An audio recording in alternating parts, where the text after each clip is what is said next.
네, 오늘 정치권의 가장 뜨거운 이슈에 대한 입장을 정당의 입으로 불리는 대변인께 직접 들어보겠습니다.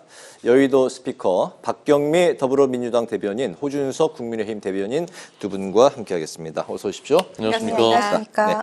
네. 6월 3일 대통령 선거가 이제 딱 50일 남았습니다.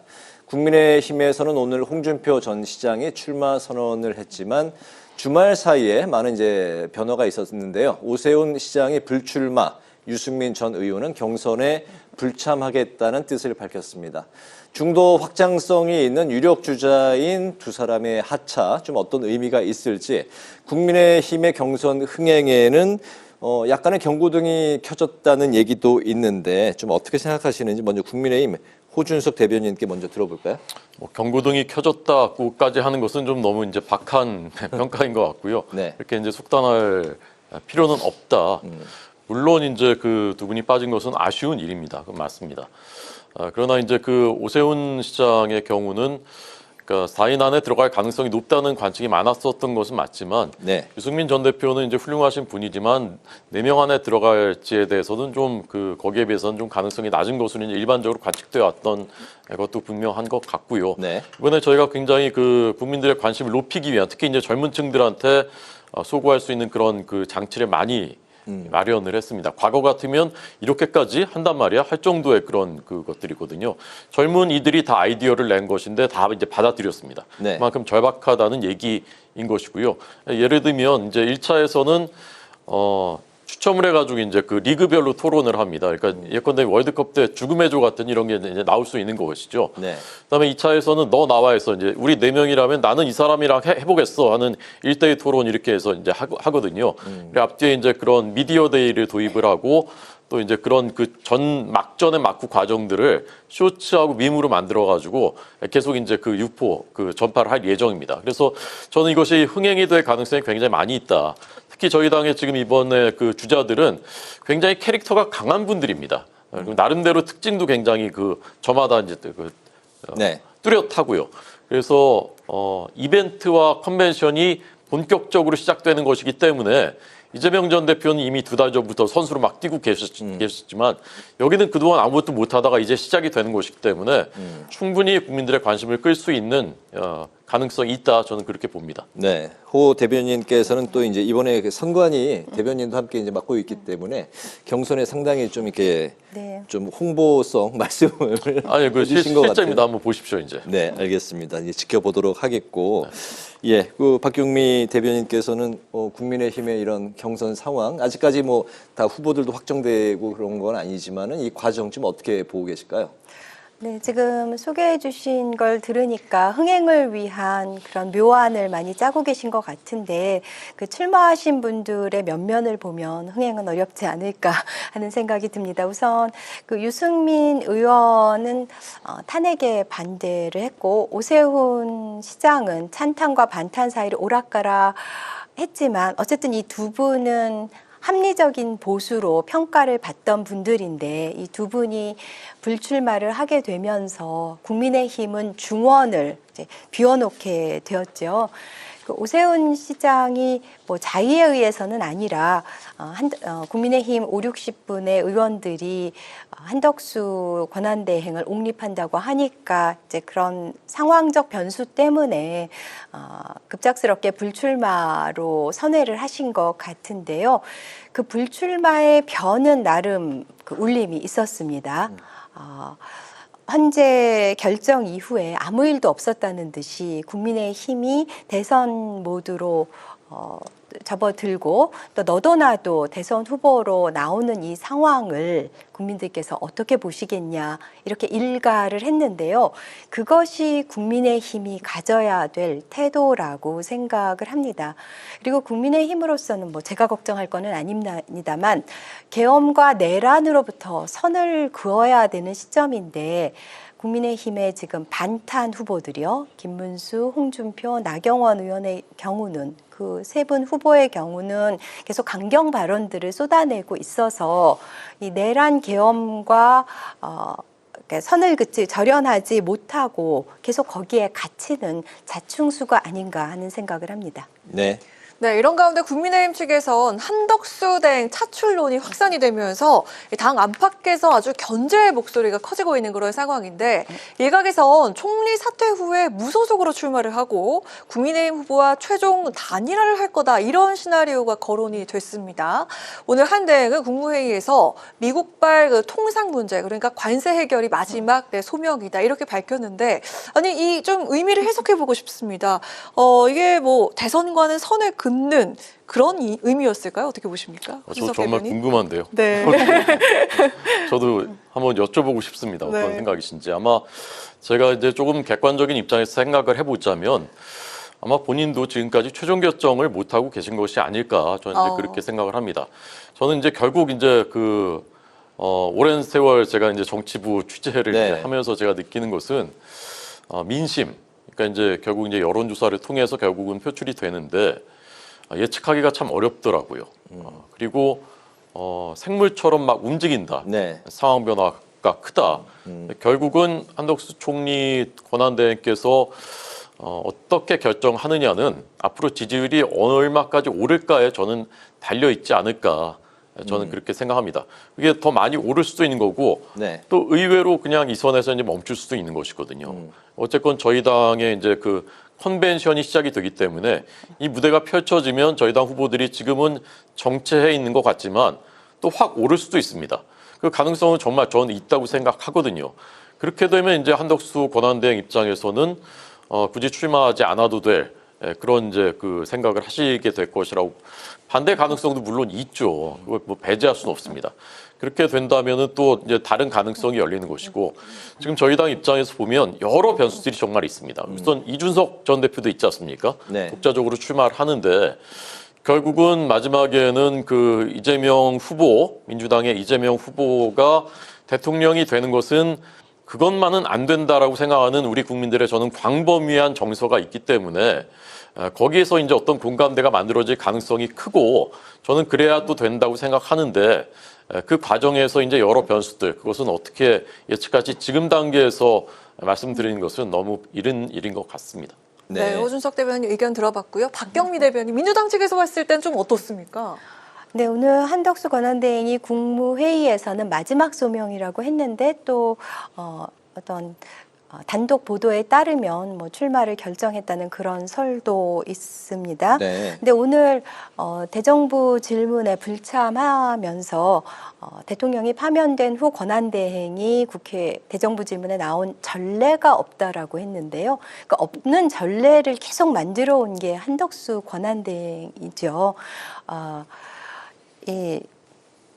공정하게 네. 대선을 관리해야 될 분이 즉 심판으로 뛰어야 되는 분이 선수로 나온 예도 없었고 그런 전례도 없고 그리고 대통령 몫의 헌법재판관을 지명했던 전례도 없지요. 특히 이번에는 이완규 후보라는 분을 통해서 대국민 선전포고를 한 거나 마찬가지인데요. 제가 살다 황교안 전 총리를 이렇게 재평가하게 될 줄은 몰랐습니다. 2017년에 황교안 전 총리는 당시 권한대행은 대선에 대해서 명확하게 선을 그었었고요. 그리고 대통령 몫의 헌법재판관을 지명하지도 않았습니다. 자, 국민의힘은 지난 대선에서 자체 적통 후보를 내지 못하고 윤석열을 외부 수혈했죠. 근데 이번에는 한덕수 대망론을 내세우고 있잖아요. 그리고 무소속으로 출마한 후 이제 마지막에 보수 후보로 단일화한다라는 내란 빅텐트론을 이제 펴고 있는 건데요. 그거는 일단 정당 민주주의에도 위배가 되고요. 한덕수 권한대행이 어떤 분입니까? 윤석열 정부의 3년 동안 윤석열 정부의 2인자로서 모든 국정 실정의 배후에 있는 분이고 또 우리 경제를 나락으로 떨어뜨리고 눈 떠보니 후진국을 만든 1등 공신인데 그분이 윤석열 내란 수괴의 후계자로서 나와서 윤석열 정부 시즌2를 만들겠다고 하는 건데요. 그거를 국민들께서 용납하지 않으실 거라고 생각합니다. 네, 뭐 내란 빅텐트란 용어를 이제 오늘 처음 들어봅니다. 이제 말씀을 이제 해주셨는데 어쨌든 그 한덕수 권한대행 추대 혹은 어쨌든 뭐 경선 참여를 포함해서 이제 후보 이야기가 국민의힘 상황에서는 가장 좀 뭐 탄력받고 힘을 받고 그렇게 분출해서 나오고 있는 그런 상황인 것 같습니다. 제3자 입장에서는. 네. 네. 조금 전 말씀하신 거 잠깐만 이제 반론을 하자면 지금의 이제 국가의 그 위기의 상황, 이런 상황을 오게 한 최종적인 이제 제일 큰 책임은 당연히 이제 대통령에게 있겠죠. 윤석열 전 대통령은 그래서 그것에 대한 책임을 지고 파면됐습니다. 그 다음 책임은 누구에게 있느냐? 이재명 대표죠. 이재명 전 대표죠. 국가를 자신의 방탄을 위해서 그리고 자신의 직권만을 위해서 행정부를 마비시키고 온갖 그 행동들을 다 하지 않았습니까? 입법 폭주를 하고 예산 심의권만 있는 사실상 예산 편성권까지 행사를 했습니다. 그렇게 됐으면 그 다음 책임질 사람은 이재명 전 대표인 거죠. 국민들께서 그 다음 책임은 한덕수 총리다. 그렇게 생각하시겠습니까? 저는 이재명 전 대표야말로 정말 반성하시고 앞으로는 그러지 않겠다라는 최소한의 다짐이라도 있어야 그 다음에 대선에 나올 염치가 있는 것이지 지금 그 책임을 저쪽은 다 내란 세력이다 이렇게 하는 것은 너무나 모렴치하다고 생각합니다. 알겠습니다. 반론하실 네. 거죠? 예, 짧게 네. 부탁드립니다.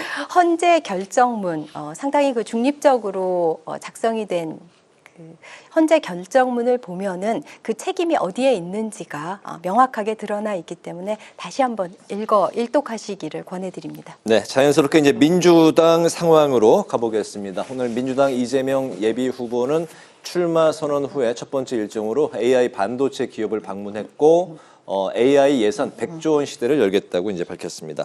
김경수 예비 후보는 세종시 행정수도 이전 공약 그리고 대통령 집무실 공약을 발표했습니다. 일단 뭐 두 후보에 대한 평가를 좀 들어볼까 합니다. 두 후보가 제시한 청사진 어떻게 보셨습니까? 네, AI는 이 시대의 게임 체인저죠. 그래서 대선 출마 후 첫 현장 행보로 AI 스타트업을 가신 건데요. 네. 당대표 시절에도 AI 강국위원회 위원장을 직접 맡았고 대통령이 된다면 국가인공지능위원회 위원장도 이제 맡겠다고 이제 하시는데요. AI 예산 100조. 근데 정부가 민간 투자의 마중물이 되겠다. 그리고 이제 구체적인 방안들도 많이 말씀을 하셨죠. GPU 5만 개 이상 확보하고 NPU가 이제 AI에는 어떤 신경망에는 최적화된 그런 뉴럴 프로세스 유닛이죠. 그 개발과 실증을 위해서 적극적으로 이제 지원을 하고 기술 주권을 확보하겠다. 그리고 한국형 챗 GPT를 모든 국민이 사용하면서 거기서 모아진 그런 데이터를 민간에 제공해서 AI의 어떤 발전을 이끌겠다. 사실 AI에 있어서는 가장 중요한 게 그 데이터 확보이지 않습니까? 네. 그리고 AI 인재 양성과 관련해서 스템 분야, 그러니까 사이언스, 테크놀로지, 엔지니어링, 매스 이 분야의 인재를 어떻게 양성할지 또 AI 규제를 어떻게 합리화하고 또 AI 특구를 운영할지 등등의 굉장히 구체적인 방안들을 말씀을 하셨고요. 그리고 김경수 후보의 경우는 행정수도를 세종으로 옮기겠다.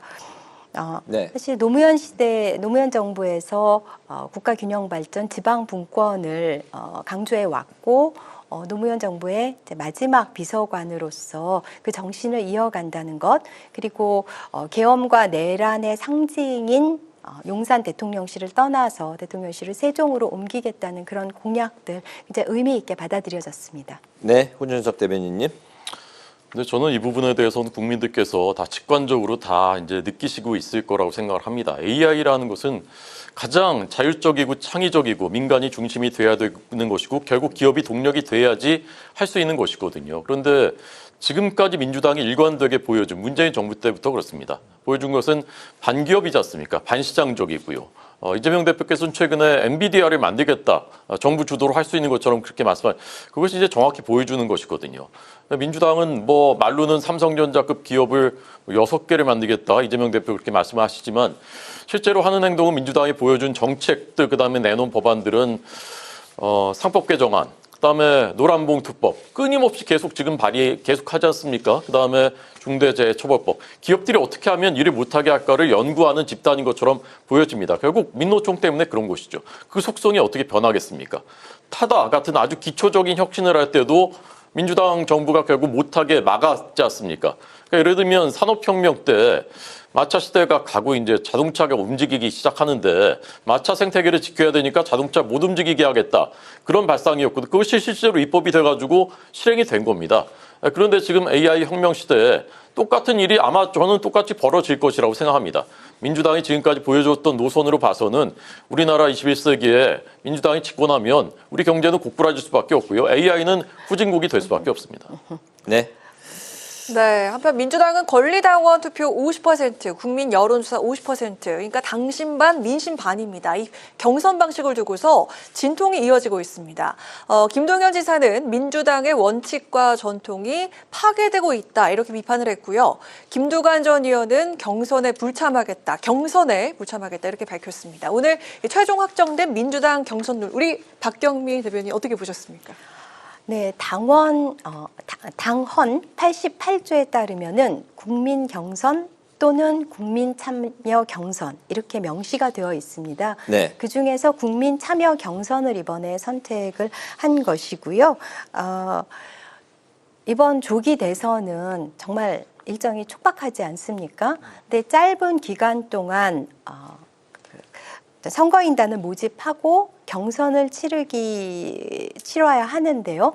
그 과정에서 특정 종교, 특정 정파적인 집단이 조직적으로 들어올 수 있다는 점이 이제 고려가 되었고요. 무엇보다 여러 가지 이제 상황 변화가 있습니다.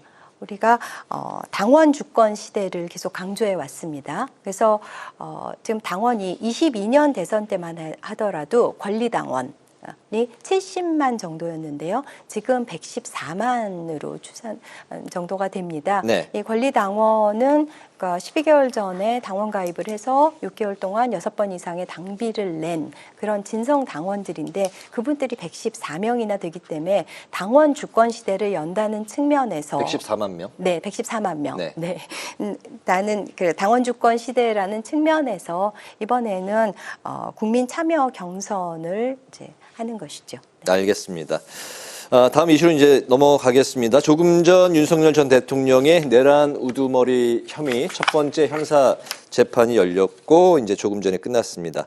21일 그러니까 일주일 후에 2차 공판이 이제 열리게 되는데 오늘 그 1차에서는 윤 전 대통령이 비공개로 출석을 했고 또 법정 내부 촬영도 이제 허락이 되지 않았는데 재판부는 언론사 신청이 늦었기 때문에 법정 촬영을 기각했다고 이제 답변을 했습니다. 그렇지만 이제 특혜 논란이 일고 있는 상황인데요. 먼저 호 대변인 말씀부터 들어볼까요? 네, 오늘 이제 재판부가 이 부분에 대해서 이제 설명을 했더라고요. 네. 그러니까 그 최근에 언론사 두 곳이 촬영하겠다는 신청이 있었는데 그러면 절차에 따라서 이제 피고인의 의견을 물어보고 그 다음에 최종 결정을 하는 건데 그렇게 할 수가 없을 정도로 너무 시간이 촉박했기 때문에 이번에 이제 기각한 것이다. 네. 앞으로 또 신청이 들어오면은 절차에 따라서 하겠다라는 입장을 밝혔으니까 그 부분은 이제 재판부의 재량으로 결정하도록 하면 된다고 저는 생각하고요.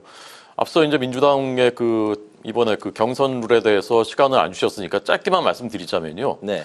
지금까지 이제 일반 국민한테도 한 표씩 다 준 것이거든요. 근데 이것은 이제 역주행하는 거지 않습니까? 특정 종교 걱정된다고 하시는데 전광훈 목사 이제 그 말씀하시는 것 같은데 과거엔 걱정 안 하셨습니까?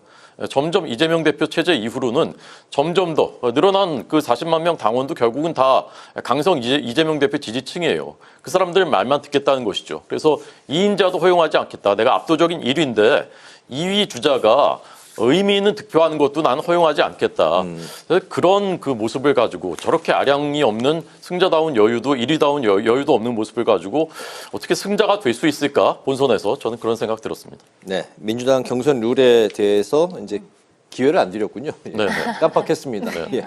의도적인 게 아니었다라는 말씀을 이제 드리겠고, 네. 네. 마지막 이슈 들어볼까요? 네, 짧게 예. 들어보도록 하겠습니다. 네. 이번 재판 쟁점은 비상계엄이 국헌 문란과 폭동 등의 내란죄 요건을 충족했는지 그 여부가 되겠습니다. 국회의원을 끌어내란 지시를 받았다고 증언한 조성경 그리고 김영기 계엄군 현장 지휘관에 대한 증인 신문까지 진행이 됐었는데 검찰과 윤 전 대통령 측의 공방을 좀 어떻게 보셨는지 우리 한 번에 우리 박경미 대변인께 앞선 질문까지 함께해서 들어보도록 하겠습니다. 네. 그 지규현 재판장이 이끄는 형사합의 25부는 참 특이한 기이한 결정들을 많이 했었죠. 날로 계산하던 것을 시간으로 바꾸어서 네. 윤석열을 구속 취소하기도 했고 이번에 이제 비공개 재판을 해서 밀실 재판이라는 그런 비판을 받고 있는데요. 그러니까 출석을 비공개로 했고 아까 그 언론 취재의 경우는 늦게 신청해서 기각을 했다고 하는데 다음번에 그러니까 재신청을 했을 때 받아줄지 그 결과를 보면은 그 진위를 알 수 있을 것 같습니다. 네.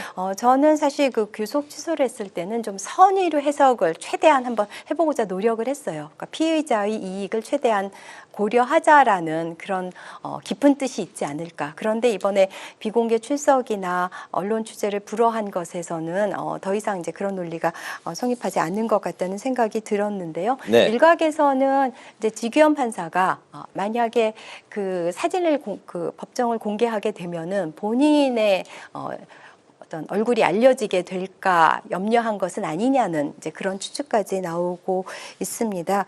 네. 그리고 오늘 그 형사 재판을 보면 그 헌법재판소에서 했던 모든 그 결정을 뒤엎는 듯한 거기서 인정한 것들을 다 부정했잖아요. 그래서 숨 쉬는 것 빼고는 다 거짓말이라는 그런 말을 다시 한번 확인하는 기회였는데요. 뭐 국회 봉쇄도 넌센스다.